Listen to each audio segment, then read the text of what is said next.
Olá, meus irmãos, sejam todos muito bem-vindos à nossa escola bíblica, tema Igreja em Movimento, nosso currículo de História da Igreja. Nas últimas aulas, estamos analisando alguns fundamentos dos batistas, não tanto agora estamos analisando diretamente a história, fizemos uma pausa aí nessa viagem pela história para a gente colocar um foco um pouquinho maior em alguns elementos que são fundantes para aquilo que nós batistas entendemos de como é ser igreja e viver igreja. Na aula de hoje vamos falar sobre os ofícios de presbíteros e diáconos. Então, alguns objetivos da aula de hoje. Primeiro, entender o papel bíblico de presbíteros e diáconos, à luz da palavra, já ver o que ela fala sobre cada um desses ofícios, cada uma dessas funções, reconhecer na prática da história batista esses ofícios, como isso se desenvolveu, e a gente vai ver um pouquinho sobre confissões históricas, o que elas falam sobre esses ofícios, e como sempre a gente vai tentar aplicar esses princípios na nossa vida, e em particular na nossa vida como igreja local. Falar um pouco sobre o governo da igreja do Novo Testamento, e aqui a gente vai falar bem rápido, porque a gente já teve uma aula específica sobre o governo, forma de governo na igreja batista, governo congregacional. Vamos só relembrar talvez alguns aspectos. Então, no Novo Testamento, nós vemos ali a presença de igrejas locais que são autônomas, tendo, evidentemente, lideranças locais, mas Cristo como seu cabeça.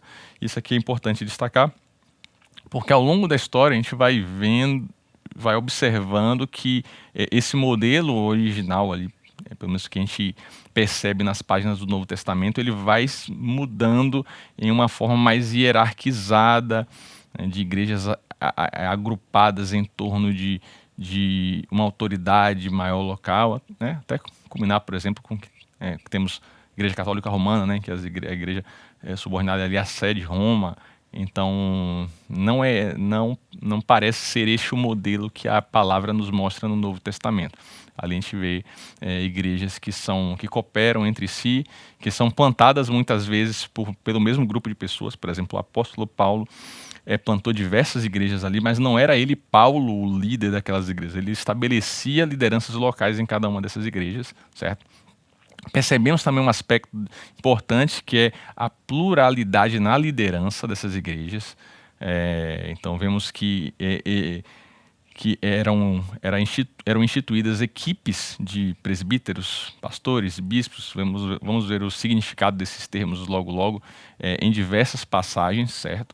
A gente vê isso em Atos, em viagens missionárias de Paulo, em que ele estabelece, em que ele se reporta aos presbíteros de determinada igreja. Ele falando a Tito, por exemplo, ele pede que ele estabeleça presbíteros nas cidades.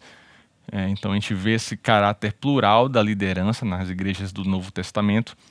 E também, agora falando mais do ofício de diácono, a gente vê essa figura do diácono como servo, como servos da igreja, né? A gente vê presbíteros com esse papel mais de liderança, e diáconos com essa função mais de serviço. E a gente vê isso, por exemplo, em Atos 6, quando esse papel é estabelecido pela primeira vez ali, mais diretamente, mais formalmente.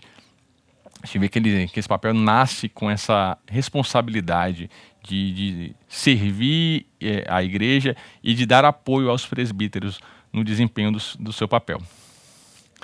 Agora vamos falar diretamente sobre cada um desses ofícios, cada um dessas funções. Primeiro sobre o presbítero. Então, uma visão geral, a gente vê no Novo Testamento termos diferentes sendo utilizados. A gente vê que a gente encontra o termo presbítero, significa ali ancião, do grego ali presbíteros, mas também vemos o termo bispo, né, do grego é o episcopos, e o pastor, que é o poimen. São três palavras que são utilizadas em diversos contextos, em diversas passagens, e o que a gente percebe é que esses termos, via de regra, eles são usados de modo intercambiável. Eles são usados para significar a mesma coisa, basicamente. Então a gente vê, às vezes, em um mesmo trecho, o termo presbítero é usado, e para se referir à mesma pessoa, depois se usa o termo bispo, se usa o verbo pastorear. Então, na verdade, a gente entende que esses termos no Novo Testamento eles são sinônimos para a mesma função. Destacamos isso porque em outros contextos de igreja, por exemplo, e posteriormente, ali a gente está falando da igreja primitiva ali, nas páginas do Novo Testamento, mas ao longo da história, esse entendimento desses termos ele vai mudando, né? A partir do século II, por exemplo, a gente já vê alguns autores, pais da igreja, se referindo ao bispo como hierarquicamente superior aos presbíteros. Então seria uma governança de igreja em mais níveis, né? A gente teria então um bispo, e embaixo do bispo, o bispo como um grande supervisor, como um grande pastor, e ali os presbíteros embaixo. Então a gente percebe que essa visão ela vai mudando ao longo da história. Então aqui a gente busca recuperar o que a gente percebe no Novo Testamento, que esses três termos são usados não para designar funções diferentes, níveis diferentes de hierarquia, mas que são usados para designar exatamente o mesmo papel, certo? E que papel é esse? Basicamente, o papel de ensino e pregação. A gente vê isso quando Paulo fala sobre as qualificações do presbítero. Vamos ver logo. Ele fala que ele deve ser apto a ensinar, por exemplo. Ele fala a Timóteo que ele deveria pregar em todo tempo. Então, o ensino e a pregação é uma marca dessa função, desse ofício presbiteral. Também a liderança espiritual e a supervisão. Por exemplo, o autor aos Hebreus, no capítulo 13, versículo 17, ele vai falar não para os líderes, mas para a igreja, para os membros, para os liderados, que se sujeitem, que colaborem com seus líderes, que sejam fonte de alegria para os seus líderes enquanto liderados. Então, está ali presente esse papel do bispo, do pastor, do presbítero, esse papel de liderança e de supervisão sobre aquele rebanho, e esse cuidado pastoral. E aí o termo pastor ele traz, né, essa conotação de alguém que cuida das ovelhas, de alguém que zela por aquelas almas que estão sob o seu cuidado. Então a gente vê essas três funções principais do ofício de presbítero. E a palavra ela vai trazer algumas qualificações, e aqui eu trouxe exatamente alguns textos, os dois textos principais que tratam disso, sobre quais características devem estar presentes na vida daquela pessoa, daquele homem, daquele candidato ao episcopado, ao presbitério. Quais características devem estar presentes para que ele se mostre alguém apto para essa função. E a gente vai ver lá em 1 Timóteo, capítulo 3, do 1 ao 7, Paulo falando sobre o que Timóteo deveria esperar, deveria buscar encontrar naquelas vidas dos candidatos a essa função. Primeiro ele fala: esta afirmação é digna de confiança. Se alguém deseja ser bispo, e aí vimos que bispo, pastor, presbítero são sinônimos aqui ele usa o termo o bispo, episcopos, ele deseja uma nobre função, né? Então aqui a gente já tem até um primeiro elemento, é o desejo de servir nesta função. A gente espera que um pastor, um presbítero, ele seja ávido por servir, ele seja ávido por cuidar do rebanho. Alguém que faça isso de forma a contragosto não vai ser um bom presbítero. Então o primeiro passo é que ele próprio tenha em si esse desejo, tenha em si essa disposição para servir nesse papel. Mas isso não basta, esse desejo interno não basta. Esse desejo interno ele precisa vir acompanhado de uma série de marcas de caráter que vão torná-lo apto a essa função. Aí ele segue: é necessário, pois, que o bispo seja, aí vamos para uma série de características, seja irrepreensível. E evidentemente aqui não é alguém que não peca nunca, né? Porque ainda convivemos, embora sejamos livres do pecado, mas ainda convivemos com ele. Então, mas é alguém que busca a santidade de fato, alguém que tem um caráter que é reconhecidamente um bom caráter, alguém que não traz escândalo para o evangelho, para a sua comunidade. Então, é alguém irrepreensível, marido de uma só mulher, ou seja, alguém que seja fiel no seu casamento, muito importante esse aspecto familiar da vida do candidato ao presbitério, ao pastorado, alguém que seja sóbrio, alguém que seja prudente, e aqui são características importantes, prudência, por exemplo, tem muito a ver com sabedoria, com sensatez. Um presbítero, um líder espiritual, ele vai lidar com diversas situações, e situações tensas muitas vezes, situações difíceis, então ele precisa ter um espírito prudente para não tomar decisões assodadas, para que busque sempre a sabedoria de Deus. Então alguém que seja respeitável, alguém que tenha essa reputação, uma boa reputação, tanto na igreja, em sua família, quanto na sua comunidade em forma geral. Alguém que seja hospitaleiro, que goste, que tenha disposição em abrir a sua casa e entender que o seu lar também está lá para servir a causa do Senhor, para acolher pessoas, para recebê-las em sua casa, sentar na mesa, conviver com as pessoas. Então o presbítero ele precisa ter essa característica, ele precisa gostar de gente, né? Seja apto a ensinar, uma característica importante aqui, inclusive uma característica que não está presente na lista de qualificações do diácono, certo? Então o presbítero carrega essa responsabilidade do ensino nele. Ele não deve ser apegado ao vinho, não deve ser violento, evidentemente, deve ser alguém trazer paz para os ambientes, alguém que tenha autocontrole, isso é muito importante, que seja amável, pacífico, não apegado ao dinheiro, isso é muito importante. Ele deve governar bem, um outro aspecto relacionado à sua família, ele deve governar bem a sua própria família, tendo os filhos sujeitos a ele com toda a dignidade. E aí Paulo vai argumentar. Por que ele precisa governar bem a sua família? Porque se alguém não sabe governar a sua própria família, como poderá cuidar da igreja de Deus? Certo? Então, uma boa liderança na família, ela qualifica, ela é necessária para alguém que almeja liderar a igreja de Deus, certo? Uma família, alguém que governa mal a sua própria casa, ela é desqualificada para o ofício de presbítero, certo? Não pode ser recém-convertido, talvez na sua tradução tenha, não pode ser neófito, alguém novo convertido, para que não se ensoberbeça e caia na mesma condenação em que caiu o diabo, certo? Então, espera-se que o presbítero seja alguém mais maduro na fé.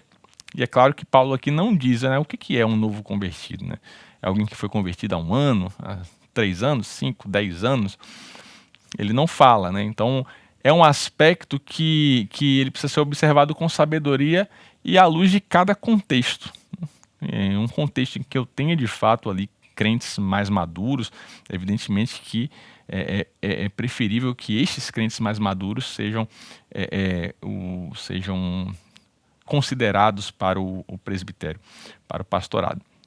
Mas eu posso ter, por exemplo, um contexto de uma plantação de igreja em um local remoto, o evangelho avançando em uma ação missionária, em que ali eu não tenha, por exemplo, crentes de 15 anos de crente, 10 anos de crente.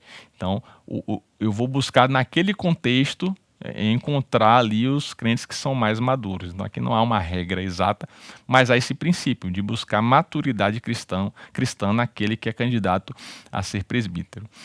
Também deve ter boa reputação perante os de fora, como falei, não apenas na sua família, não apenas no contexto da igreja, mas ele deve ter reputação com os de fora também, até porque a igreja tem essa interface com o mundo exterior. A igreja deve ser sal e luz na sua comunidade, onde ela está, onde ela foi estabelecida, deve buscar ser bênção para a sua comunidade. Então, as lideranças da igreja, elas precisam gozar de boa reputação também com os de fora, para que não caia em descrédito nem na cilada do diabo. Então, Paulo aqui para Timóteo, na sua primeira epístola para Timóteo, ele traz uma série de qualificações aqueles que almejam ser presbíteros.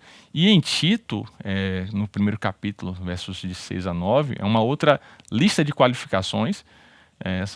Timóteo e Tito são aquelas epístolas pastorais. Paulo está dando ali uma série de orientações para seus filhos na fé, Tito e Timóteo. E aqui a gente vê uma lista, em alguma medida, muito semelhante com a anterior, com algumas diferenças. Ele diz assim: ó, é preciso que o presbítero seja irrepreensível, a gente viu isso também na lista anterior, marido de uma só mulher, que fala sobre fidelidade matrimonial, a gente também viu isso, que ele tenha filhos crentes que não sejam acusados de libertinagem ou de insubmissão. A questão do seu contexto familiar deve demonstrar que ele governa bem a sua casa, que ele busca liderar bem a sua família. Por ser encarregado da obra de Deus, é necessário que o bispo seja irrepreensível. E aí ele dá uma lista de características de alguém que é irrepreensível, né? Não orgulhoso, não briguento. Vemos também esses princípios na lista anterior: não apegado ao vinho, não violento, ou seja, alguém que busca ser um pacificador onde está, nem ávido por lucro desonesto. A gente vê essa relação com o dinheiro também na lista anterior. É preciso, porém, que ele seja hospitaleiro, amigo do bem, sensato, justo, consagrado, tenha domínio próprio e apegue-se firmemente à mensagem fiel, da maneira como foi ensinada, para que seja capaz de encorajar outros pela sã doutrina e de refutar os que se opõem a ela. Então ele finaliza, além de todos os traços de caráter que ele coloca aqui, uma lembrança da fidelidade em relação à própria palavra, né? Que apegue-se firmemente à mensagem fiel, da maneira como foi ensinada. Então, uma fidelidade confessional, uma fidelidade naquilo que ele crê, deve vir acompanhada por um caráter maduro e moldado pelo Senhor. A gente vê aqui que não tem nada que não deveria fazer parte de um cristão maduro comum. Assim, não tem nada de outro mundo aqui nessa lista, né? O que a gente viu aqui é o que a gente espera de qualquer cristão que seja maduro. Evidentemente tem alguns aspectos, né, de liderança, de ensino, que evidentemente algumas pessoas são mais dotadas para essas ações do que outras, mas os traços de caráter que a gente vê aqui: ser irrepreensível, não ser briguento, não ser dado ao vinho, não ser violento, nem ávido por lucro, é o que se espera de qualquer cristão que esteja sendo moldado, tendo o seu caráter moldado pelo Senhor. Vimos um pouco sobre o ofício de presbítero, as qualificações, as principais responsabilidades. Falar um pouco agora sobre o ofício de diácono, certo? Então, uma visão geral, a gente vê o ofício de diácono nascer, por assim dizer, na igreja primitiva ali em Atos 6. Você deve se lembrar, Atos 6, há um princípio de confusão ali na igreja. Os cristãos de fala grega estavam com uma divergência com os cristãos de fala hebraica, porque as suas viúvas estavam sendo negligenciadas, né, na distribuição de alimentos e tal. Isso gerou uma murmuração, uma dissensão ali entre eles. E os apóstolos, ali, enquanto líderes daquela igreja, eles se reúnem e eles chegam à conclusão que eles não deveriam interromper o tempo que eles dedicavam à palavra e às orações para servir às mesas, para fazer aquele tipo de serviço, certo? E aí o que eles chegaram à conclusão que deveriam levantar no meio da igreja cristãos com boa reputação, referências ali, e atribuir a esses homens a tarefa de servir, de servir as mesas e então dirimir esse conflito que ali havia surgido. Então esses cristãos, eles são escolhidos pela própria comunidade, né, foram aprovados por todos, e eles então passam a servir enquanto os apóstolos se mantêm dedicados à palavra e oração. Então a gente vê a figura do diácono surgindo com essa função de ser o apoio ao ministério da palavra e da oração. Uma igreja, ela tem uma série de tarefas e funções para que ela funcione, para que ela opere, né? Tem um monte de coisa que a gente precisa fazer. E a figura do diácono surge para isso, ser esse agente de serviço nas mais diversas necessidades, esse agente inclusive de unidade na igreja, como se fosse uma liga ali na igreja, enquanto os presbíteros podem focar na liderança espiritual, no ensino da palavra e nas orações. Então a gente vê o diaconato surgindo nesse contexto, certo? E assim como a gente viu as qualificações dos presbíteros, vamos ver agora as qualificações dos diáconos, que também está no texto de 1 Timóteo, capítulo 3, logo abaixo, a gente leu o início, versos 8 a 13 aqui, Paulo segue com as qualificações dos diáconos. E ele fala, né, os diáconos devem ser igualmente dignos, homens de palavra, não dados a muito vinho nem a lucros desonestos, aspectos que são de alguma forma semelhantes ao que se espera dos presbíteros, devem apegar-se ao mistério da fé com consciência limpa, primeiramente devem ser experimentados e depois, né, devem ser testados, depois se não houver nada contra eles, que sirvam como diáconos. As mulheres devem ser igualmente dignas, não caluniadoras, mas sóbrias e confiáveis em tudo. O diácono deve ser marido de uma só mulher e governar bem os seus filhos e a própria casa, características também observadas nas qualificações do presbítero. Os que exercerem bem a diaconia alcançarão bom progresso e muita ousadia na fé que está em Cristo Jesus. Então, a gente vê aqui uma lista de características de qualificações mais enxuta do que a gente vê nas qualificações do presbítero, mas em grande medida semelhante.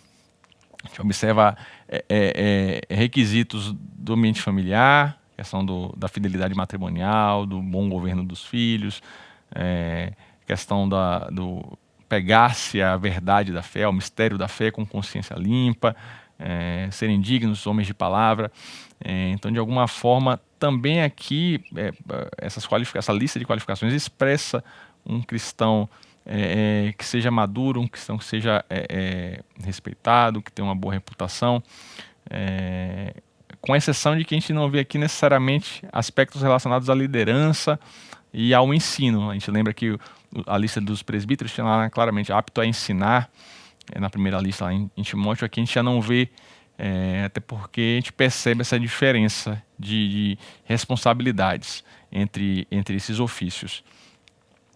Então, uma pequena comparação aqui entre esses ofícios.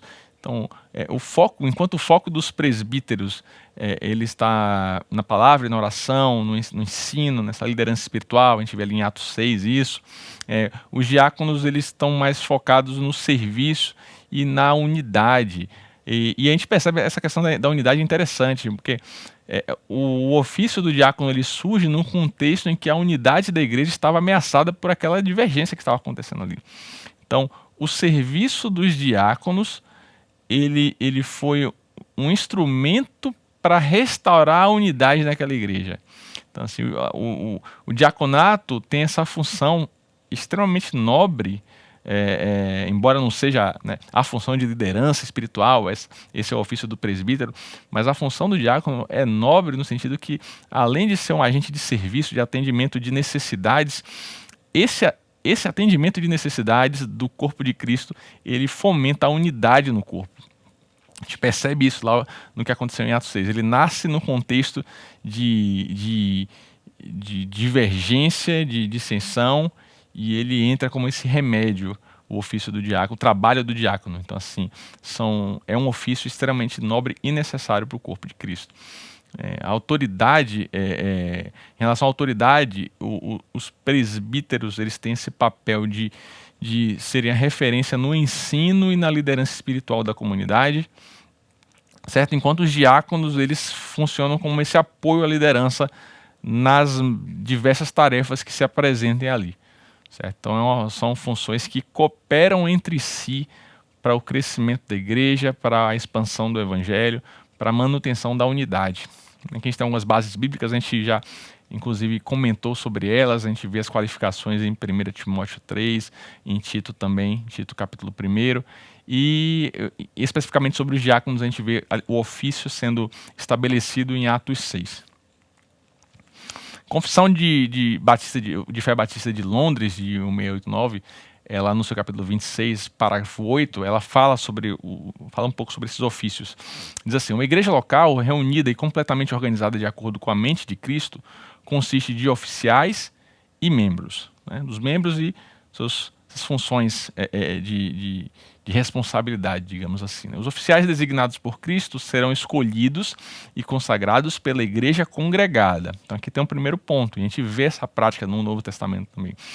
Esses oficiais, os presbíteros e os diáconos, eles são escolhidos pela própria comunidade, eles são eleitos pela própria comunidade, certo? Então, em última instância, falando aqui no aspecto humano, reside na igreja, na assembleia, essa função de, digamos assim, de, entre aspas, de governança, né? É a igreja que estabelece os seus oficiais, os seus presbíteros e os diáconos, que vão cada um exercer as suas funções. Inclusive os presbíteros vão exercer suas funções de liderança, mas em última instância é a comunidade que valida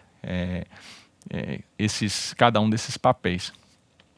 São eles os anciãos, os presbíteros, ou bispos, a gente viu que são termos que são usados como sinônimos, e os diáconos. Cabe-lhes especificamente a administração das ordenanças, que são o batismo e a ceia do Senhor, o exercício do poder ou do dever com que foram instruídos, cada um, né, presbíteros e diáconos, ou para o qual foram chamados por Cristo.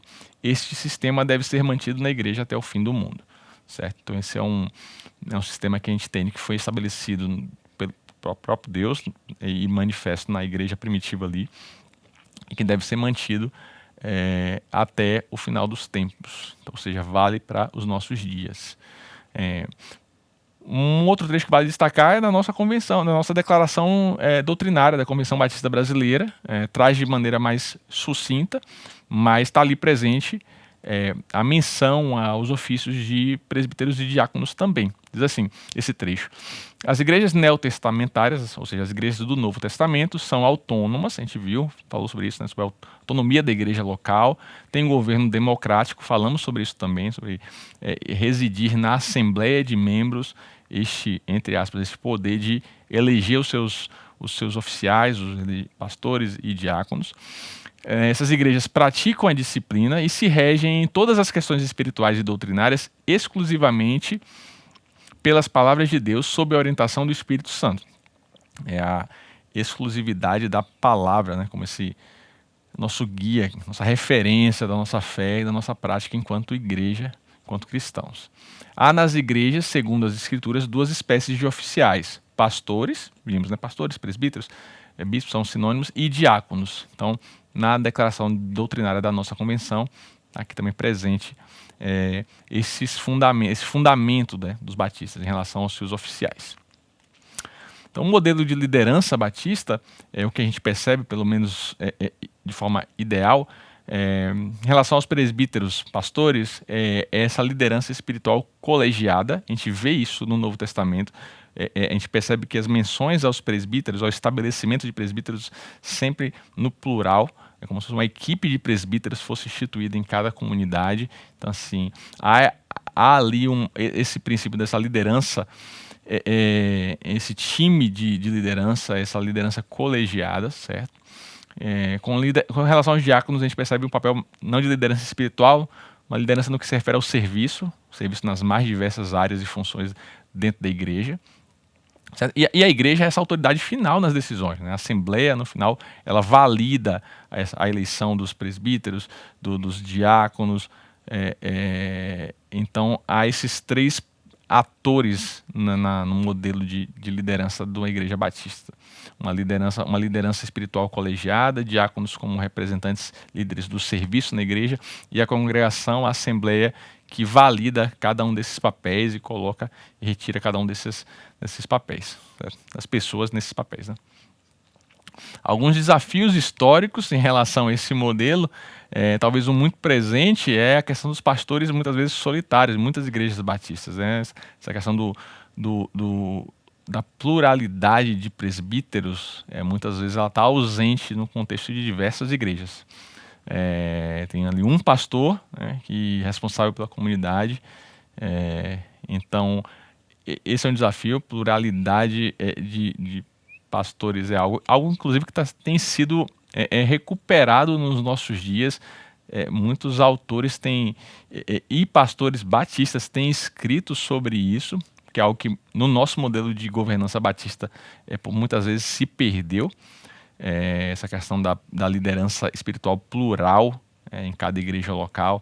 Então a gente tem autores, tem o Ministério Nove Marcas, por exemplo, Nove Marcas na Igreja Saudável, lá o pastor Mark Dever, eles escrevem muito sobre isso, e falam sobre diversas marcas das igrejas saudáveis, e a pluralidade de pastores, de presbíteros, é um ponto que identifica saúde na igreja, dividir essa carga, de responsabilidade, ter múltiplas visões ali juntas, ter essa sinergia entre diferentes pensamentos para que o Espírito Santo esteja conduzindo isso.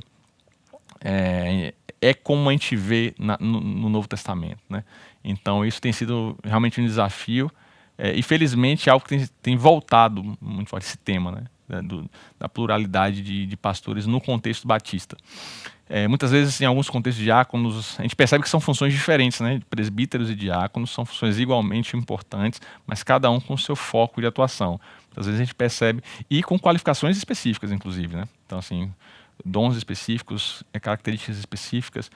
Então, muitas vezes há uma confusão, né? Presbíteros que estão executando ali um trabalho que deveria ser um trabalho do diácono, e deixando as suas funções de liderança espiritual, de ensino. Da mesma forma, em alguns contextos de diáconos, assumindo funções de governo espiritual e de liderança, em vez do serviço na igreja.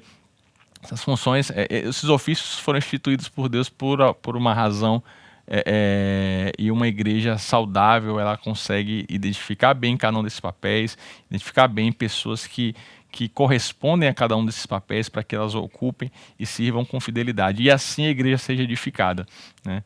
Então, isso faz bem à igreja quando as pessoas e seus dons estão servindo nas áreas corretas, né? Onde foram chamados. Algumas reflexões finais, algumas aplicações. Essa questão, como eu comentei, essa recuperação da visão sobre a pluralidade de presbíteros no contexto batista. Isso me parece, tem voltado nesses dias. Isso tem ocupado livros, movimentos de eclesiologia, essa área de estudo da igreja. Então, esse é um ponto importante para nós, enquanto batistas, recuperar a importância dessa visão de ter uma liderança espiritual plural nas igrejas locais. A necessidade de nós valorizarmos os diáconos como promotores da unidade no corpo. Isso é muito importante. Às vezes o papel do diácono pode ser diminuído, né? É só um serviço, né? É alguém que está fazendo qualquer coisa, né? Porque a liderança é o presbitério. E de fato tem papéis diferentes, mas o serviço do diácono, como a gente viu lá em Atos 6, ele nasce num contexto de buscar a unidade. Então tem isso, esse papel do diácono trabalhando em cada área da igreja onde há as necessidades, muitas vezes nem vistas, né? Essas necessidades, é um trabalho que muitas vezes é invisível, a gente não vê por detrás ali das câmeras, por detrás, não está aparecendo, mas é esse trabalho que vai trazendo a unidade, criando liga no corpo de Cristo, nesse tecido que é a igreja, amarrando ali diferentes, né, pessoas juntas. Então, precisamos valorizar os diáconos como esses promotores de unidade no corpo de Cristo e cuidar para que toda autoridade exercida no contexto da igreja seja exercida em amor e em serviço. Os líderes, os presbíteros são chamados não serem orgulhosos, a serem prudentes, serem sensatos. Então, essas marcas devem ser as marcas de qualquer liderança, de qualquer exercício de autoridade no contexto da igreja. O amor deve ser a marca de qualquer liderança, né? Liderança autoritária, não tem espaço para isso. No final das contas, toda autoridade na igreja, exercida por pessoas, é uma autoridade delegada. Em última instância, é Cristo que é o cabeça da igreja, né? A igreja é dele. Então toda autoridade é uma autoridade derivada dele, delegada e limitada em si mesmo, né? É só Cristo que tem autoridade última, é só Cristo que tem autoridade total. Então, quem exerce autoridade no contexto da igreja, que exerça com temor, sabendo que é uma responsabilidade grande cuidar do rebanho do Senhor, sabendo que será cobrado por isso.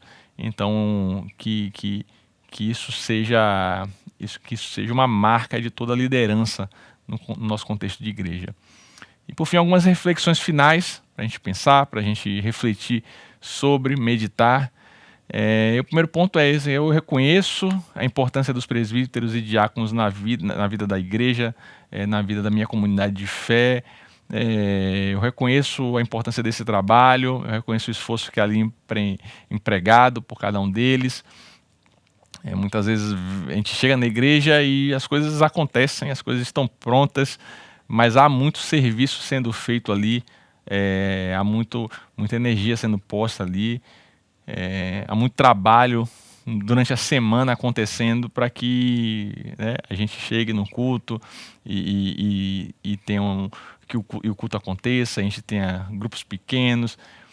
Então, assim, eu reconheço esse trabalho. É importante a gente reconhecer, é importante a gente orar e apoiar cada um dos nossos líderes espirituais, pessoas que foram ali postas pelo próprio Deus para cuidar de nós. E, por fim, uma reflexão, como eu tenho exercido e como eu tenho desenvolvido meus próprios dons para apoiar essa missão da igreja, né? A gente falou da última aula, nós não estamos aqui para sermos apenas consumidores de serviços, certo?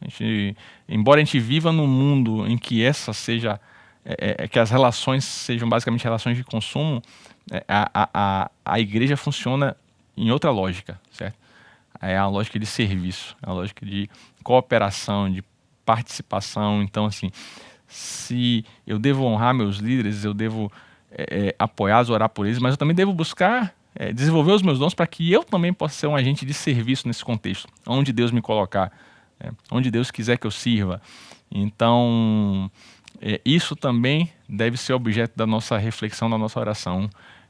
Como é que eu posso utilizar e desenvolver melhor os meus dons para que eu possa ser mais útil na obra, mais útil na missão da igreja, que eu possa apoiar de forma mais adequada aquilo que Deus tem feito nesse lugar aqui, nesse contexto que eu estou inserido. Tá certo? Algumas reflexões, então, para a gente pensar um pouco ao final dessa aula. Estamos terminando essa nossa parada estratégica, em que avaliamos alguns fundamentos da igreja, do modo batista de ser igreja. E agora vamos seguir, na próxima aula vamos seguir viagem aí pela história da igreja, vamos falar um pouco sobre as missões naquele que foi chamado Grande Século, e que você está convidado para essa próxima aula na semana que vem, e está convidado também para o nosso momento de aula interativa. Você já conhece a forma de acessar, vai aparecer um QR Code aí na tela, um link nos comentários, você vai entrar na sala, está convidado a conversar com nossos professores, com os colegas de aula sobre essa aula de hoje, desenvolver reflexões, tirar dúvidas, compartilhar. Certamente Deus tem abençoado muito esses momentos e você é o nosso convidado, tá certo? Você tenha bons estudos e uma boa semana.